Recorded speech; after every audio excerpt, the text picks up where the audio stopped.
Komisi Komunikasi Sosial Keuskupan Agung Jakarta mempersembahkan Oase Rohani Katolik yang dibawakan oleh para imam Keuskupan Agung Jakarta. Selamat mendengarkan.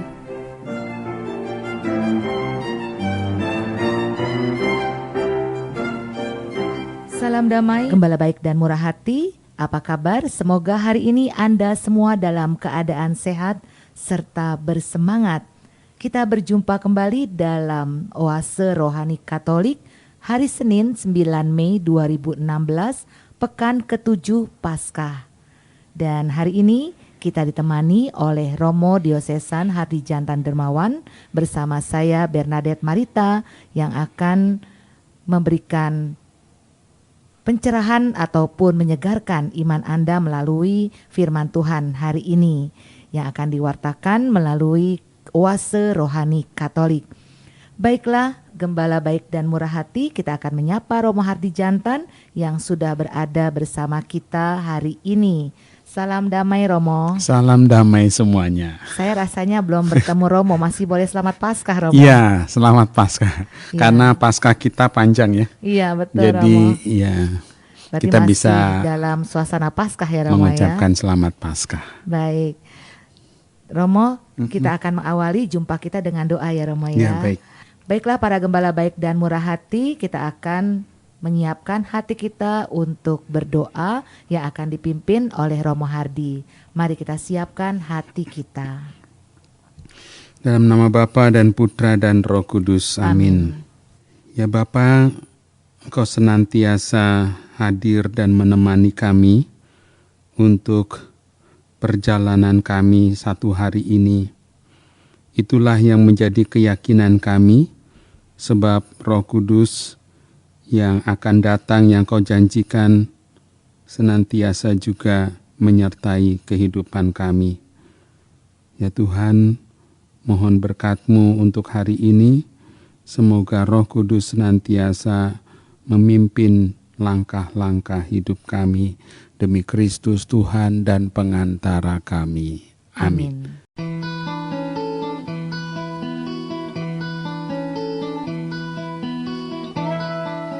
Perbincangan Rohani Injil hari ini.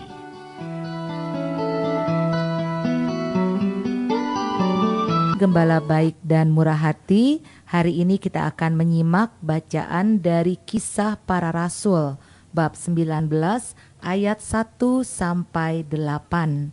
Kisah Para Rasul bab 19 ayat 1 sampai 8. Ketika Apolos masih berada di kota Korintus, Paulus sudah menjelajah daerah-daerah pedalaman Asia dan tiba di Efesus. Di situ didapatinya beberapa orang murid. Katanya kepada mereka, "Sudahkah kamu menerima Roh Kudus ketika kamu menjadi percaya?" Akan tetapi mereka menjawab dia, "Belum. Bahkan kami belum pernah mendengar bahwa ada Roh Kudus." Lalu kata Paulus kepada mereka, "Kalau begitu, dengan baptisan manakah kamu telah dibaptis?" Jawab mereka, "Dengan baptisan Yohanes." Kata Paulus, "Baptisan Yohanes adalah baptisan tobat." Dan Yohanes sendiri berkata kepada orang banyak bahwa mereka harus percaya kepada Dia yang datang kemudian daripadanya, yaitu Yesus. Ketika mendengar hal itu, mereka memberi diri dibaptis dalam nama Tuhan Yesus. Dan ketika Paulus menumpangkan tangan di atas mereka, turunlah Roh Kudus ke atas mereka. Dan mulailah mereka berkata-kata dalam bahasa roh dan bernubuat. Jumlah mereka adalah kira-kira 12 orang. Selama 3 bulan, Paulus mengunjungi rumah ibadat di situ dan mengajar dengan berani. Lewat pemberitaannya, ia berusaha meyakinkan mereka tentang kerajaan Allah. Demikianlah sabda Tuhan. Syukur kepada Allah. Gembala baik dan hati kita tanggapi sabda Tuhan dengan mazmur tanggapan. Hai kerajaan-kerajaan bumi, menyanyilah bagi Allah. Hai kerajaan-kerajaan bumi, menyanyilah bagi Allah. Allah bangkit, maka tersaklah musuh-musuhnya. Orang-orang yang membenci Dia melarikan diri dari hadapannya. Seperti asap hilang tertiup, seperti lilin meleleh di depan api. Demikianlah orang-orang fasik binasa di hadapan Allah. Hai kerajaan-kerajaan bumi, menyanyilah bagi Allah. Tetapi orang-orang benar bersuka cita. Mereka beria-ria di hadapan Allah, bergembira dan bersukaria. Bernyanyilah bagi Allah, bermazmurlah bagi namanya. Namanya ialah Tuhan. Hai kerajaan-kerajaan bumi, menyanyilah bagi Allah. Bapa bagi anak yatim dan pelindung bagi para janda. Itulah Allah di kediamannya yang kudus. Allah memberi tempat tinggal kepada orang-orang sebatang kara. Ia mengeluarkan orang-orang tahanan sehingga mereka bahagia. Hai kerajaan-kerajaan bumi, menyanyilah bagi Allah. Pendengar setia, gembala baik dan murah hati, marilah kita siapkan Injil Yohanes bab 16 ayat 29 sampai 33. Kita siapkan hati untuk menyimak bacaan Injil. Tuhan sertamu. Dan sertamu juga. Inilah Injil Yesus Kristus menurut Yohanes. Dimuliakanlah Tuhan. Dalam amanat perpisahannya Yesus berkata bahwa akan tiba saatnya bahwa ia tidak lagi berbicara dengan memakai kiasan. Maka para murid berkata kepada Yesus, "Lihat, sekarang engkau berkata-kata terus terang dan engkau tidak memakai kiasan. Sekarang kami tahu bahwa engkau mengetahui segala sesuatu dan tidak perlu orang bertanya kepadamu. Karena itu kami percaya bahwa engkau datang dari Allah." Jawab Yesus kepada mereka, "Percayakah kamu sekarang? Lihat, saatnya datang, bahkan sudah datang, bahwa kamu dicerai-beraikan, masing-masing ke tempatnya sendiri, dan kamu meninggalkan aku seorang diri. Maka aku tidak seorang diri, sebab Bapa menyertai aku. Semuanya itu kukatakan kepadamu, supaya kamu beroleh damai sejahtera dalam aku. Dalam dunia kamu menderita penganiayaan, tetapi kuatkanlah hatimu. Aku telah mengalahkan dunia." Demikianlah Injil Tuhan. Terpujilah Kristus. Gembala baik dan murah hati, setelah kita bersama-sama menyimak firman Tuhan di hari ini, kita akan menyimak permenungan yang akan disampaikan oleh Romo Hardi untuk kita semua. Romo, kiranya dari firman Tuhan hari ini, inspirasi apakah yang ingin disampaikan? Ya, saya biasa dulu ya pakai langkah-langkah ya supaya kita semua paham jadinya. Iya, Romo. Bacaan Injil yang kita dengarkan pada hari ini tidak mudah, ya, tidak mudah ditangkap maksudnya dan mungkin tidak mudah juga untuk merelevansikan pesan bacaan. Namun saya usahakan mudah-mudahan ini bisa menjadi inspirasi, menjadi bekal rohani paling tidak satu hari ini, sepanjang hari ini. Yeah. Yang pertama untuk memahami teks ini, Yohanes bab 16 ayat 29 sampai 33, kita harus menempatkan konteksnya. Jadi teks ini harus ditempatkan pada konteksnya yang lebih luas.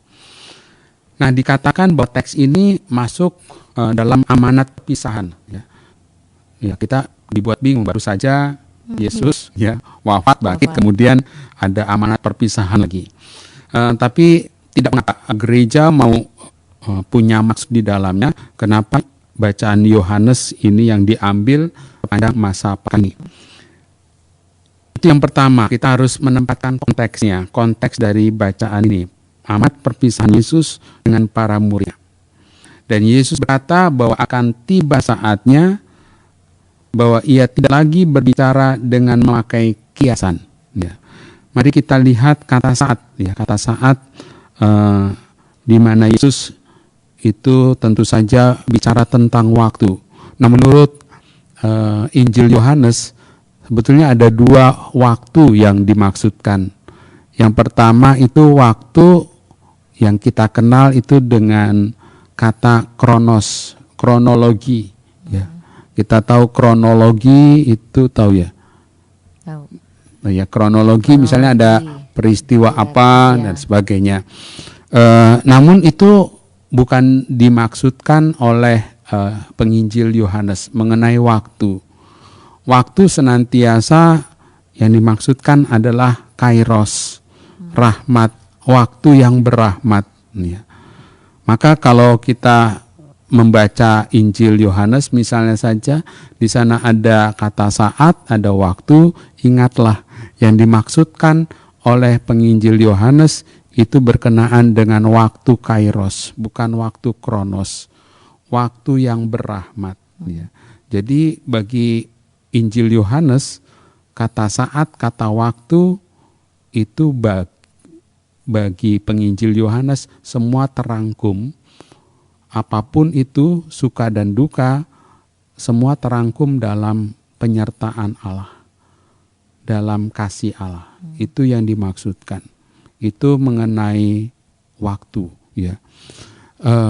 Itu sebab misalnya saja kalau kita mengartikan waktu dengan kata kronos, ya, itu seakan-akan ya sudah ada berita apa, misalnya beberapa waktu lalu ada gempa dahsyat, ada banjir besar di Jakarta. Itu kan hanya kronos, ya, kronologi. Kapan terjadinya, kemudian Jakarta banjir misalnya saja. Atau ada gempa bumi di Jogja, gempa bumi di Nias, sudah. Tapi di balik itu orang harus ya menemukan ya dari peristiwa itu bukan hanya dicatat tanggalnya jam berapa, tetapi bagi penginjil Yohanes ada waktu yang disebut dengan waktu kairos itu. Di balik peristiwa itu Allah tetap menyertai, kira-kira begitu.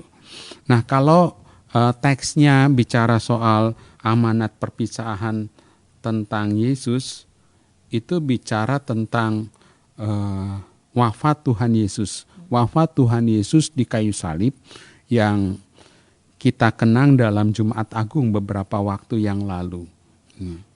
Nah, bagi sebagian orang kayu salib itu adalah sebuah peristiwa yang mengerikan. Misalnya saja tercatat tanggalnya di mana di Gunung Golgota misalnya saja ada berapa prajurit dan sebagainya. Tetapi sekali lagi penginjil Yohanes tidak sekedar mau mengatakan demikian, ya. Pasti ada maksud dan tujuannya ketika dia bicara soal waktu yang adalah kairos itu. Nah, bagi Yohanes peristiwa salib itu adalah peristiwa ini waktu kairosnya, ya. Peristiwa yang disebut dengan penebusan, ya. Jadi di saat itulah orang tidak sekedar ada pribadi yang mati di kayu salib, tetapi ada pribadi yang bukan sekedar wafat di kayu salib, tetapi dia punya maksud untuk menebus dosa-dosa umat manusia. Bagi penginjil Yohanes, kematian Yesus di kayu salib itu adalah bukti cinta, ya, seorang pribadi Yesus, ya, yang adalah anak Allah, yang mencintai habis-habisan. Tubuhnya hancur, bahkan nafasnya tinggal satu demi satu, dan akhirnya ya secara manusiawi nafas itu habis. Tetapi kalau kita memperhatikan misalnya saja atau di salib-salib yang kita miliki lah, ya, itu kan ada sebuah keadaan di mana tubuh yang hancur itu, tetapi dengan wajah yang penuh damai. Ya. Betul ya? Ya. Tidak ada patung Yesus itu matinya melotot, nggak ada. Iya, nggak ada. Ya? Itu mengerikan sekali kalau ada seperti itu. Ya. Tetapi digambarkan kayu salib itu adalah wajah Yesus yang begitu tenang, yang begitu damai. Ya. Padahal tubuhnya itu amat sangat sakit. Saya membayangkan ya, kalau saya suka tutup peti gitu ya, saya memperhatikan tuh jenazah yang ada di peti itu. Kemudian saya tanya juga sakit apa misalnya saja. Ada beberapa misalnya saja jenazah yang ininya masih ada kerutan-kerutan tuh ya. Jadi di matanya itu ada yang seperti dia menahan sakit gitu loh ya. Saya tahulah ya, kalau orang sakit kanker itu seluruh tubuhnya itu sakit gitu ya. Mau duduk salah, mau tidur salah, mau semua serba salah. Itu sangat sakit ya, sangat sakit. Jadi kalau misalnya saja ada, ini agak menyimpang. Kalau ada keluarga kita, anggota keluarga kita yang mengalami misalnya sakit kanker seperti itu, kemudian dia merintih, berteriak-teriak, kemudian ada anggota yang mengatakan, diam, berisik. Ya, bagi saya, enggak, dia memang betul sungguh sakit, sangat sakit. Ya. Maka paling tidak kalau ada seperti itu ya harus ditemani. Nah, balik lagi dengan wajah Yesus yang sangat sakit tubuhnya, tetapi di dalam wajahnya itu dia wafat penuh dengan kedamaian, ketenangan. Dan itulah yang mau ditunjukkan oleh penginjil Yohanes misalnya, bahwa kematian Yesus itu bukan sekedar tubuh yang hancur, kematian yang sangat konyol, tetapi bagi penginjil Yohanes ini adalah waktu kairos, ya. Waktu yang penuh damai. Ya. Kira-kira itu yang pertama. Yang pertama mengenai inspirasi yang coba saya tawarkan. Jadi ada sebuah ironi pula di dalamnya, dalam amanat perpisahan itu, para murid kan diberitahu bahwa aku akan menderita. Ya. Tetapi di lain pihak para murid itu juga dalam tanda petik tidak mau tahu, gitu. Tidak mau tahu. Sampai suatu saat Yesus pada hari ini mengatakan bahwa kelak ya kamu akan tercerai-berai. Ya. Jadi bisa dibayangkan penginjil Yohanes ketika Yesus wafat di kayu salib dengan penuh damai, sementara para muridnya yang mengikuti dia itu penuh, wajahnya itu penuh dengan kekacauan. Ya, penuh kegalauan, penuh kebimbangan, mungkin juga penuh keputusasaan, ketakutan, kecemasan yang luar biasa. Iya, betul. Itu yang pertama ya. Jadi ada sebuah ironi yang ditampilkan oleh penginjil Yohanes di sana. Dan yang berikut, langkah yang kedua, ya, jawaban para murid yang antusias itu tidak ditanggapi dengan baik, ya, sebab Yesus mengetahui para murid ragu-ragu. Jadi kan waktu amanat perpisahan, seakan-akan para murid itu yakin gitu ya, yakin bahwa aku bisa mengikuti engkau lah ya, apapun yang terjadi. Tetapi Yesus sudah memberi wanti-wanti, enggak ya, jawabanmu yang antusias itu ya kamu memang menanggapi dengan baik. Namun suatu saat kamu akan mengalami keraguan-raguan pada saat Tuhan Yesus itu mengalami kesengsaraan. Dalam hal ini para murid itu sebetulnya gagal untuk mengikuti Tuhan. Yang paling jelas itu kalau kita membaca Injil Markus, ya, bahwa para murid itu sungguh gagal sebetulnya mengikuti Tuhan. Dan Yesus meskipun gagal seperti itu, Yesus kan tidak menggembar-gemborkan, tidak terus-menerus mengulang, ya kamu gagal sebagai muridku, tidak ya. Tapi di balik kegagalan itu Yesus mau menarik terus-menerus para murid untuk menjadi pengikut Yesus yang setia. Itu inspirasi yang kedua. Iya. Langkah yang kedua itu sebab misalnya saja biasanya kalau ada pesan baru ya, kan kalau diwawancarai Iya. Gimana? Wah, senang ya, orang Katolik, senang, ya, gembira. Apakah setelah jadi Katolik, ya baru jadi Katolik ini pengen gitu, pengen pindah gereja, pengen pindah agama? Mereka biasanya banyak memberi jawaban antusias. Ya. Iya, masih menggebu-gebu. Masih menggebu-gebu. Tetapi dalam perjalanan waktu itu tidak mudah untuk mengikuti Tuhan. Ada begitu banyak orang Katolik yang juga akhirnya gagal untuk mengikuti Tuhan. Merasa misalnya saja saya nggak dapat apa-apa nih di dalam gereja, ya. Apaan tuh? Khotbah apa itu? Saya nggak paham gitu. Suruh baca Injil juga, aduh susah nih, dan sebagainya. Sementara tidak ada usaha lain misalnya saja, ya. Kan di gereja itu kan banyak tuh ya kursus-kursus, ya. Iya.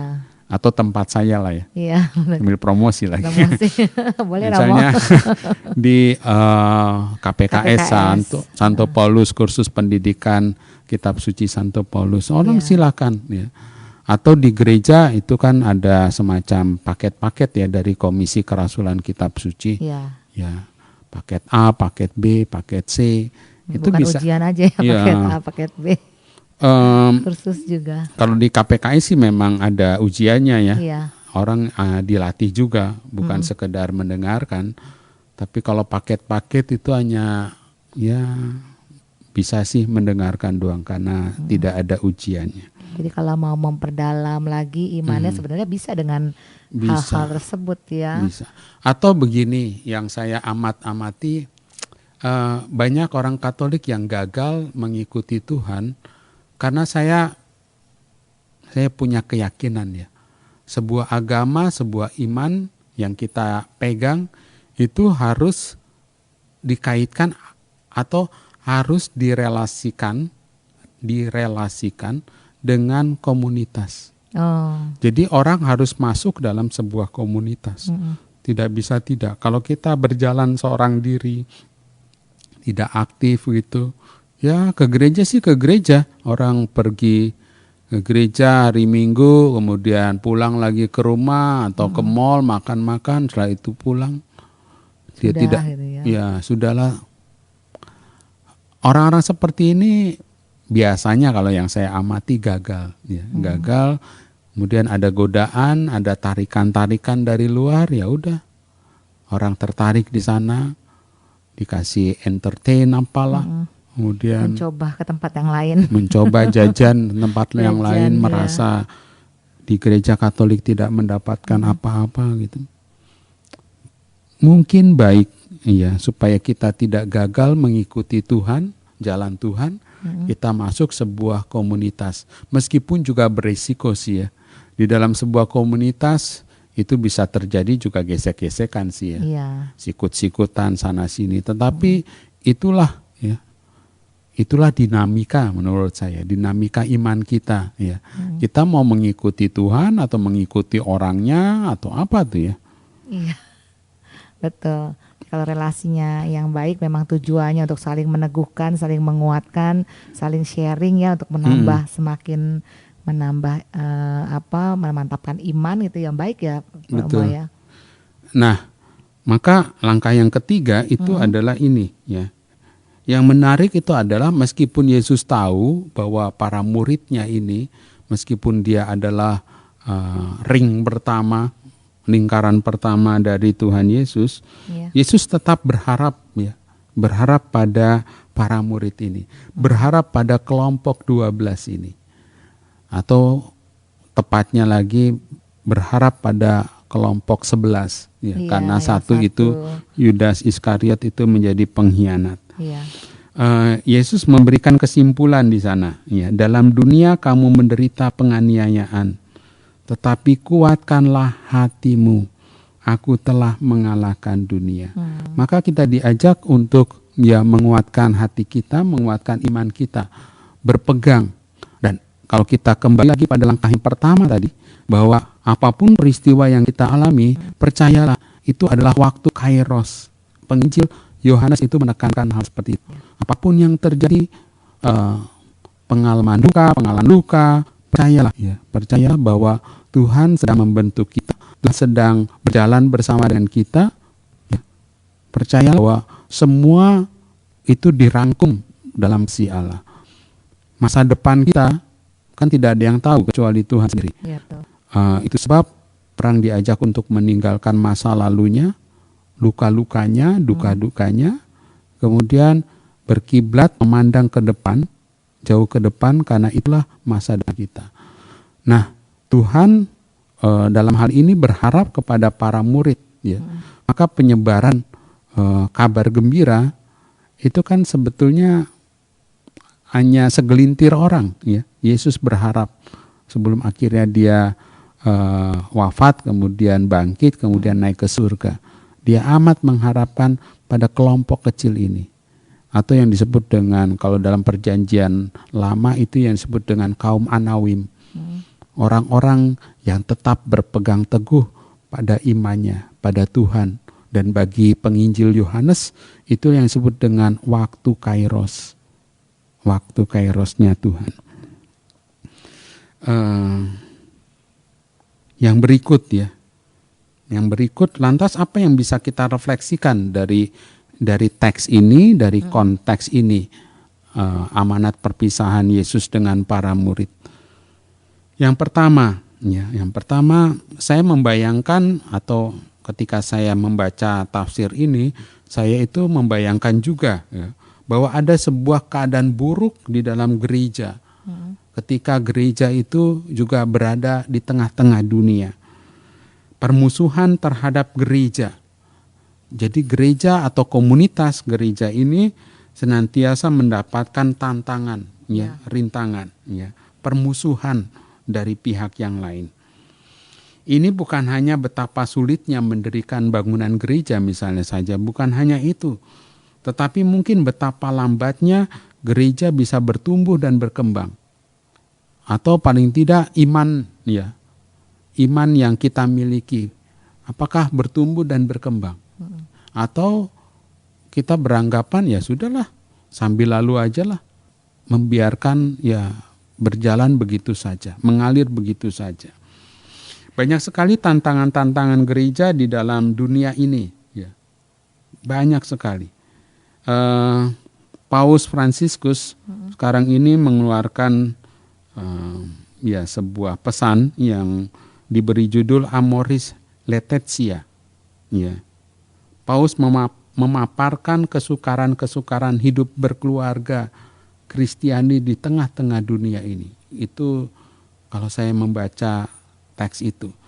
Jadi ada sebuah situasi, sebuah konteks di mana gereja yang di tengah-tengah dunia ini punya tantangan atau punya rongrongan, punya serangan, dan serangan itu luar biasa. Pada dasar lahiriah sebuah komunitas mini yang disebut dengan keluarga.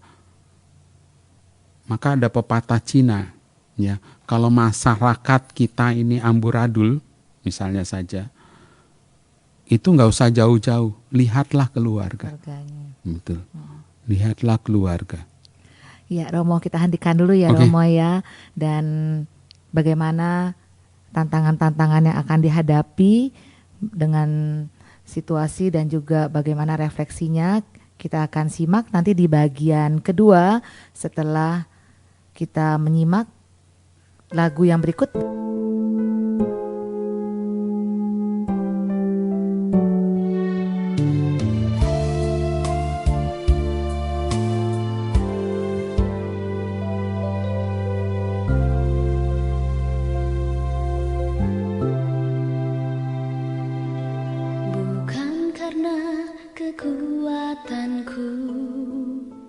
Diselamatkan oleh kasih-Mu Tuhan,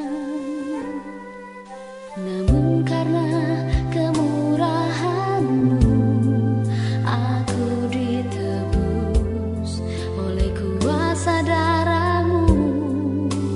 Inilah hidupku bagi-Mu Tuhan, pakailah sebagai alat-Mu.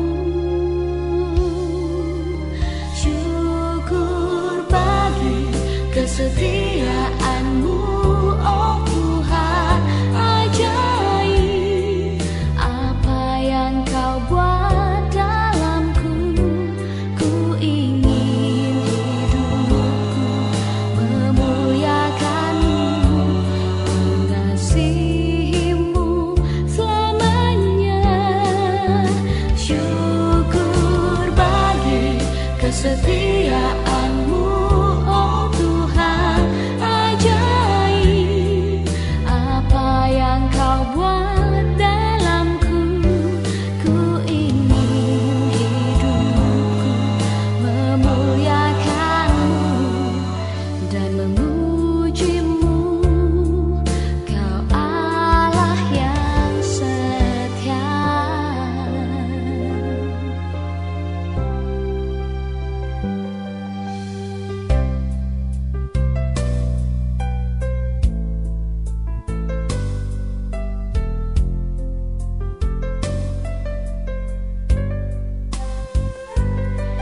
Namun karena kemurahan-Mu, aku ditebus oleh kuasa darah-Mu.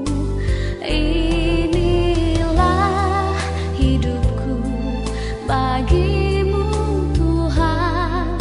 Pakailah diriku sebagai alat-Mu. Syukur bagi kesetiaan-Mu, oh Tuhan, ajaib. Apa yang Kau buat dalamku, ku ingin hidupku memuliakan-Mu, mengasihi-Mu selamanya. Syukur bagi kesetiaan-Mu, oh Tuhan, ajaib. Apa yang Kau buat dalamku, ku ingin hidupku memuliakan-Mu dan memuji-Mu. Kau Allah yang setia.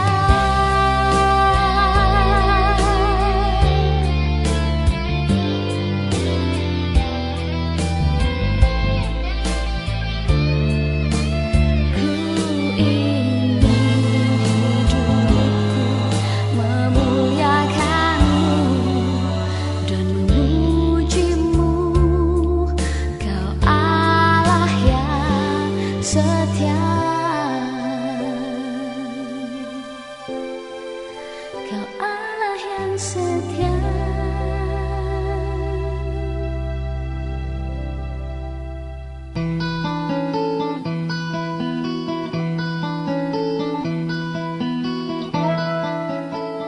Dialog Iman Katolik.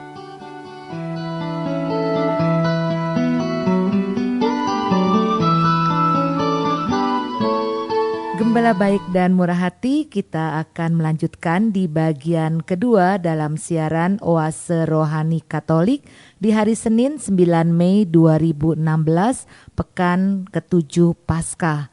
Dan masih setia menemani Anda, Romo Diosesan Hardi Jantan Dermawan bersama saya Bernadette Marita. Dan bagi Anda yang ingin bertanya ataupun memberikan usul dan saran, Anda dapat kirim sebuah pesan singkat ke nomor handphone 0822 1036 1555. Atau bagi Anda yang ingin sharing iman, Anda dapat kirim melalui alamat email kami orkkaj@yahoo.com. Baiklah, Mandarin Station Listener, Gembala baik dan murah hati, kita akan melanjutkan kembali menyimak permenungan dari Romo Hardi Jantan. Romo, tadi kita akan lanjutkan lagi ya Romo ya, tentang refleksinya. Ya, refleksinya saya ambil konkretnya ya, yang ditulis oleh Paus Fransiskus kita dalam Amoris Laetitia.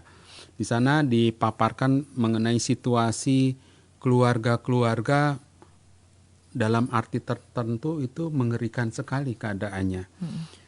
Banyak generasi-generasi muda yang lahir sekarang ini itu dengan luka-luka yang berasal dari keluarga. Ya. Perceraian papa mama, ayah dan ibu mereka itu melahirkan duka yang luar biasa. Atau yang mengerikan juga itu ada anak yang tidak tahu kemana ayahnya. Ayahnya siapa tidak tahu. Tahu-tahu dia sudah besar, dia hanya melihat ibunya saja. Ketika ditanya, ibu, papa kemana ya? Selalu saja si ibu seringkali kan membohongi, oh papa berlayar atau apa, padahal mereka cerai gitu. Dan itu melukai, Apalagi ketika si anak itu tahu bahwa papanya rupanya ya entah pergi kemana gitu ya. Banyak luka-luka. Ada misalnya saja, misal yang lain itu adalah ini anak-anak panti ya. Anak-anak panti yang nggak tahulah orang tuanya seperti apa, atau dia menyaksikan di dalam keluarga ayahnya mabuk-mabukan misalnya saja. Kemudian ketika ditanya di dalam panti nih, papamu kemana? Papa nggak tahu, mabuk kali ya. Dengan dia mengungkapkan dengan enteng sekali, tanpa ada perasaan apapun mengenai ayahnya. Dan bagi saya itu adalah mengerikan sekali kalau generasi-generasi punya sikap ya akhirnya hidup dalam luka, dalam masa lalunya yang terus-menerus diseret-seret. Atau contoh yang berikut itu adalah teknologi. Teknologi yang terus-menerus berkembang, dan kita tahu ya, ketika keluarga makan, mereka diam, saling diam. Nggak ada komunikasi. Tidak ada komunikasi, ya komunikasinya itu hanya seluas benda kecil itu. Benda kecil sibuk itu sendiri-sendiri. Sibuk sendiri-sendiri.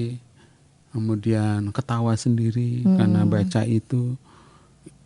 Di lain pihak, teknologi itu adalah alat bantu yang luar biasa, tetapi di lain pihak itu bisa juga menyerang, merongrong hidup perkawinan, bahkan juga hidup iman seseorang karena teknologi seperti itu.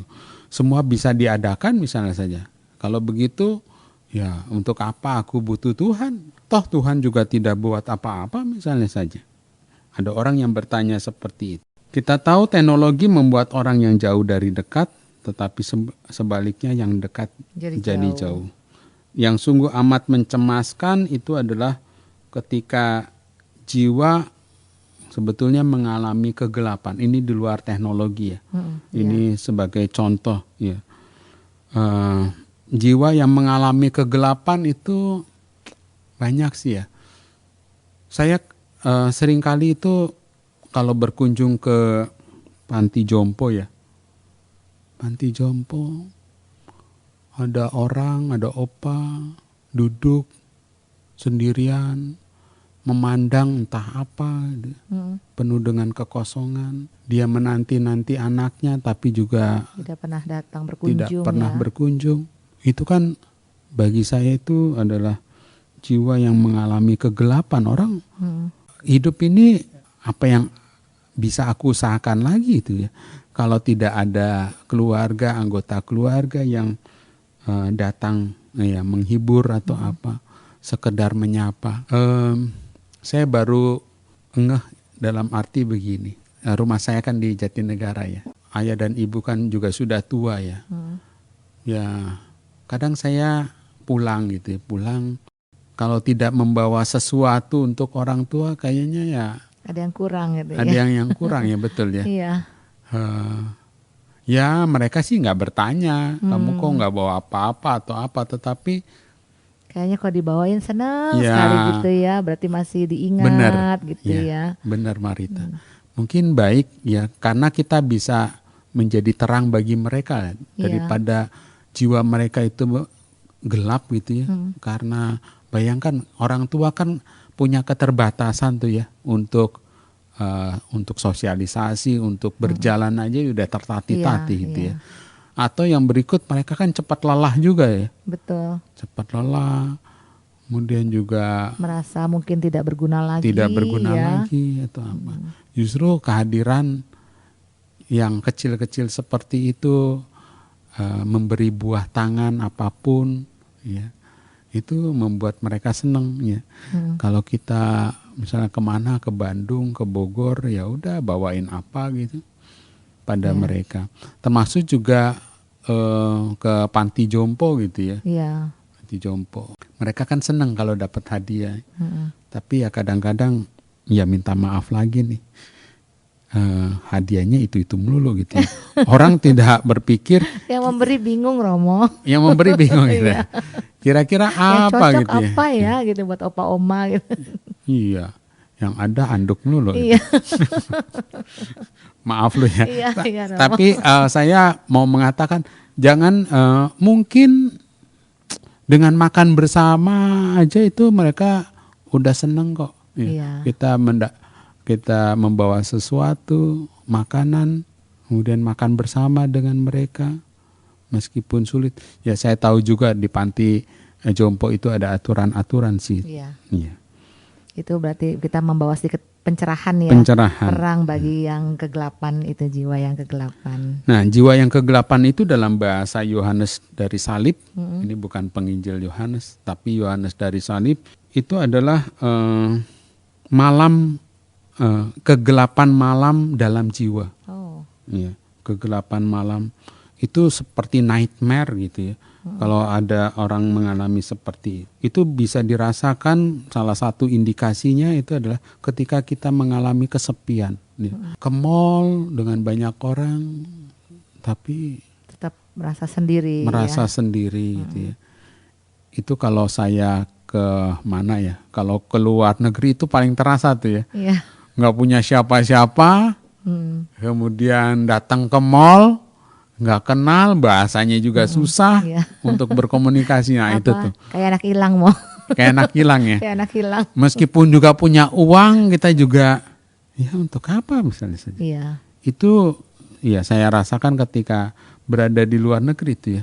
Sendirian yang ya tidak ada yang mengantar saya juga bingung mau apa. Makan juga sendirian juga rasanya gimana gitu ya. Iya. Tapi kalau di Indonesia makan sendirian juga nggak apa-apa ya. Tetapi yang namanya kesepian, rasa kesepian itu bisa saya alami ketika ya saya berada di entah berantah gitu ya. Ya nggak jelas. Kalau di Pulau Jawa saya masih belum kesepian sih. Tapi kalau di luar Pulau Jawa itu udah mulai terasa tuh ya. Iya. Iya. Yang paling mengerikan kalau ke luar negeri ya Marita, ini bukan saya sombong. Iya. Udah ke luar negeri masuk pesawat yang bukan Garuda Indonesia tuh. Masuk pesawat luar negeri. Wajahnya asing semua. Wajahnya asing udah. Pramugarinya juga udah nggak bisa diajak ngomong Indonesia. Iya. Ya itu udah mulai tuh. Rasa sepi, kemudian rasa sepi jadi rasa takut, rasa khawatir, apa bisa hidup gitu. Ya.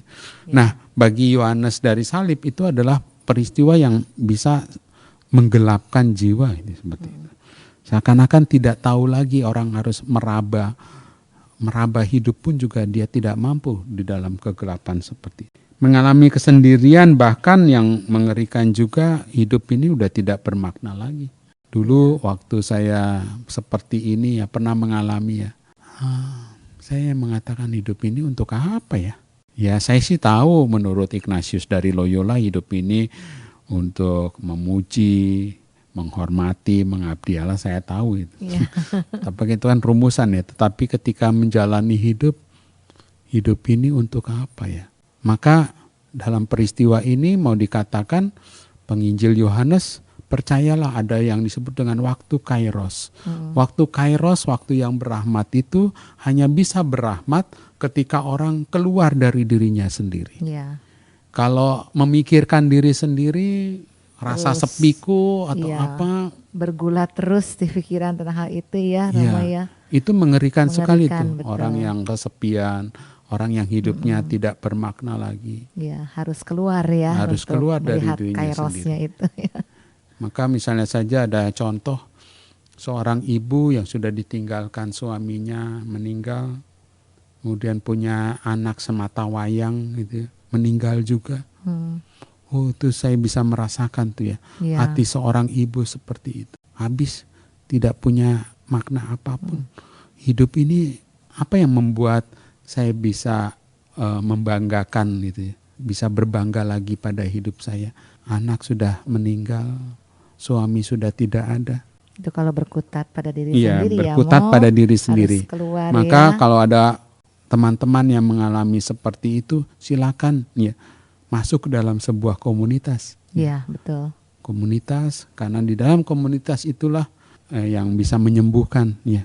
Menyembuhkan, kemudian hidup ini juga makin bermakna. Iya, lebih jadinya. berarti jadinya. Oke, yang berikut ya. Akan tetapi kehidupan gereja tak perlu cemas dengan keadaan buruk seperti itu. Ya, kalau kita mikirin seperti itu gawat ya. Iya, makin tenggelam Makin terpuruk kacau ya, ya. kacau. Ya, istilahnya begini. Wah, ini kan sekarang ini banyak gempa nih ya. Iya, betul. Gempa di mana-mana ya. Orang mengerikan itu. iya.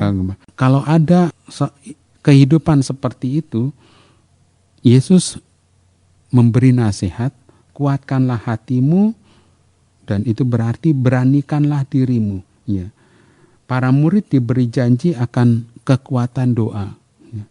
Yang pertama kepastian pengetahuan dan juga jaminan Roh Kudus. Apa yang disebut dengan kekuatan doa? Ya.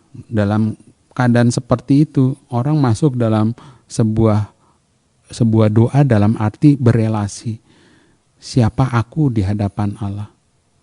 Aku kan cuma sebutir debu saja di hadapan Allah. Namun debu itu kan diangkat oleh Tuhan menjadi makhluk yang yang berharga di matanya. Ya. Itu kalau kita masuk dalam sebuah doa tanpa permohonan loh ya. Diam saja, hening saja, bertanyalah siapa aku di hadapan Allah. Nah, saya kan ya mengajar di Unika Atmajaya. Promosi lagi. Promosi. Saya lulusan sana juga, Romo. Oh, lulusan sana. Di ruangan saya itu ada cermin. Oh iya. Iya, ada cermin. Setinggi Romo. Setinggi saya lah ya. Iya. Pokoknya 150 meter ya. 150 meter ada di ruangan saya. Saya biasanya kalau ada anak-anak, ada mahasiswa maksudnya.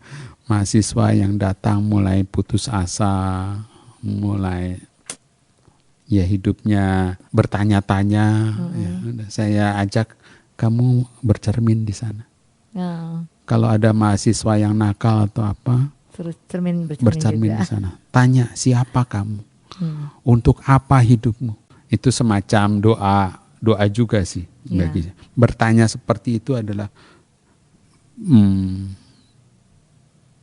pertanyaan tentang diri sendiri di hadapan Allah.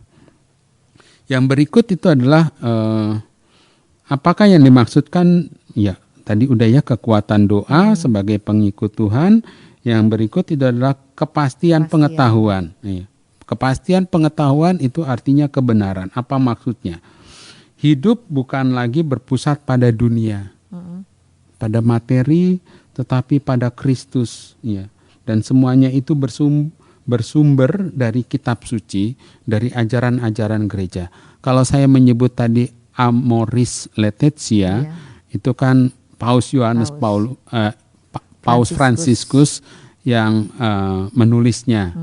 Dan baik kalau kita memiliki itu, mudah-mudahan sudah diterjemahkan kali ya. Kalau kita memiliki buku itu bisa menjadi renungan, buku ya semacam buku rohani kita ya, untuk kita olah bersama.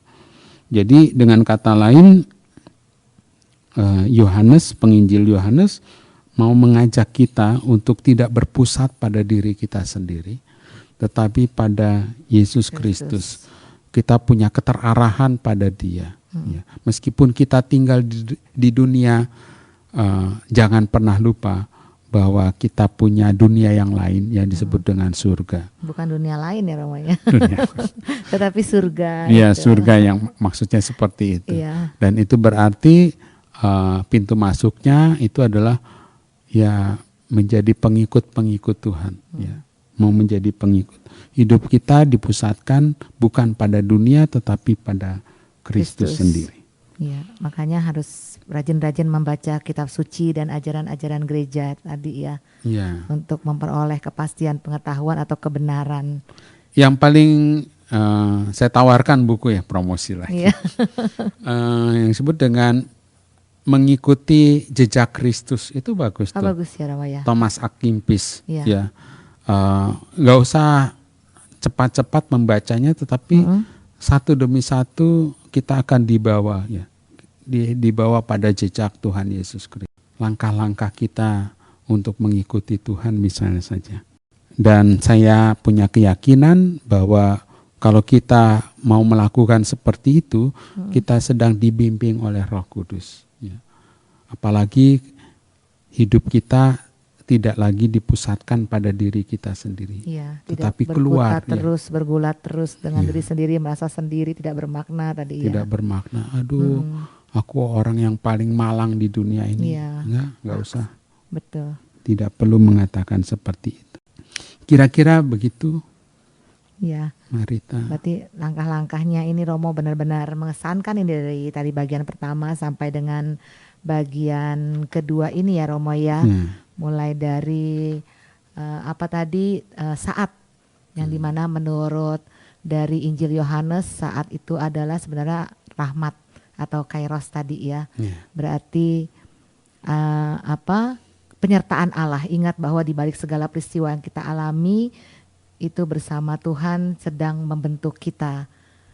Lalu kemudian tadi kita melihat jawabannya pada salib Yesus itu adalah bukti cinta Tuhan untuk kita. Sehingga pada saat merasa ditinggalkan, merasa ragu-ragu, tadi ada Yesus tetap berharap bahwa seperti contohnya para murid tadi, tetap kuatkanlah hatimu, kita harus tetap kuat dan bisa menghadapi kesukaran-kesukaran yang dihadapi tadi. Karena dalam kehidupan, dalam gereja banyak sekali tantangannya, seperti tadi Romo juga memaparkan, diajak untuk membaca atau yang dari Paus memaparkan kesukaran hidup berkeluarga. Nah itu mungkin pentingnya untuk membina hidup berkeluarga yang baik ya Romo ya.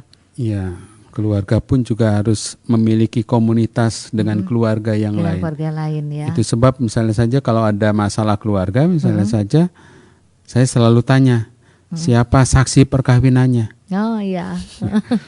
Orang saya kadang merasa bagaimana gitu ya. Oh saya mau jadi saksi perkawinan. Saya selalu menantang mereka. Kalau saudara mau menjadi saksi perkawinan, ada konsekuensinya loh. Iya. Konsekuensi yang berat. Ya Romo. Tapi dalam kenyataannya enggak Romo. Setelah saya ada tanggung jawab ya Romo. saya enggak bertanggung jawab atas perkawinan mereka. Nah dulu gimana menjadi saksi? Iya. Dan calon mempelai juga jangan cuma asal mengambil saksi karena supaya buat persyaratan ya Romo ya. Ya sebetulnya pastor juga menjadi saksi perkawinan atas orang itu. Betul. Itu sebab kalau ada calon pengantin pada saya, datang pada saya, saya cek lagi tuh. Iya. Keyakinan mereka benar nggak sih mau menikah dengan dia? Tahu nggak sih konsekuensinya? Iya, itulah dari awal dari pembina hidup berkeluarga tersebut. Dan relasi itu perlu juga mengikut dalam suatu komunitas ya Romo ya. Supaya tidak berkutat pada diri sendiri juga tadi. Sehingga kita bisa bukan berpusat pada diri sendiri tapi berpusat kepada Kristus. Dan pasti akan mendapatkan jaminan yaitu bimbing Roh Kudus tadi Romo. Ya, itu adalah langkah-langkah bahwa Roh Kudus akan menuntun kita sih.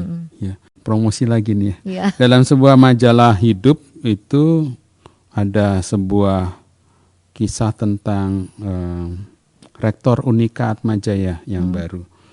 Dia tiap hari dalam tulisan itu dikatakan dia berdiam diri.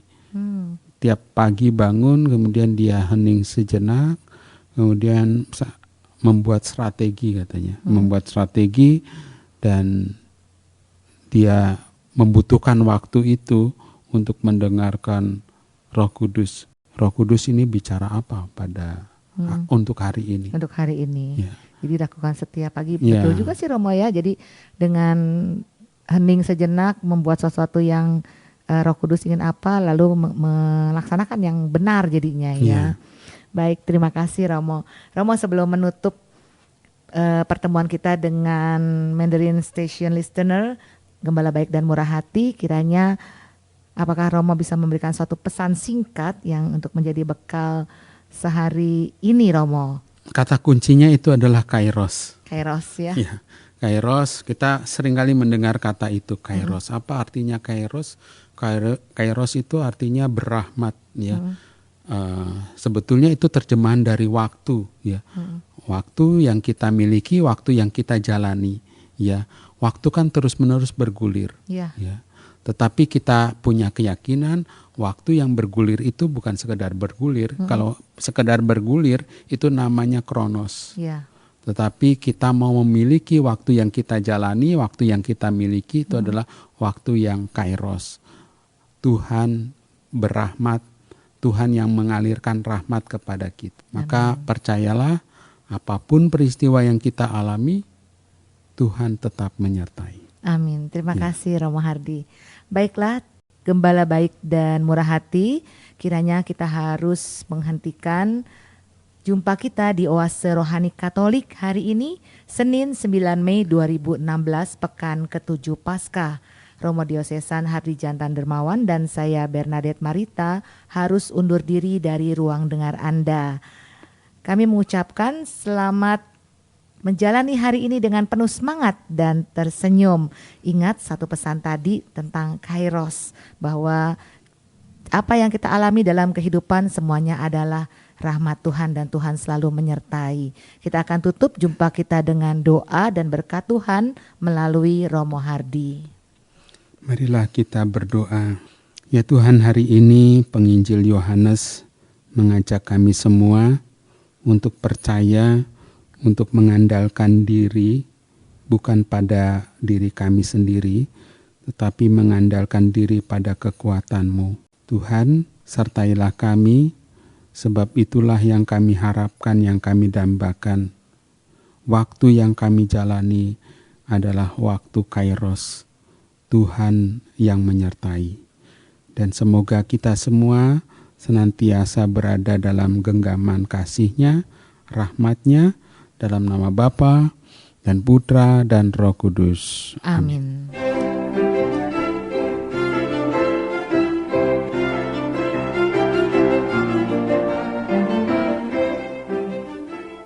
Demikianlah Oase Rohani Katolik yang dipersembahkan oleh Komisi Komunikasi Sosial Keuskupan Agung Jakarta yang dibawakan oleh para imam Keuskupan Agung Jakarta.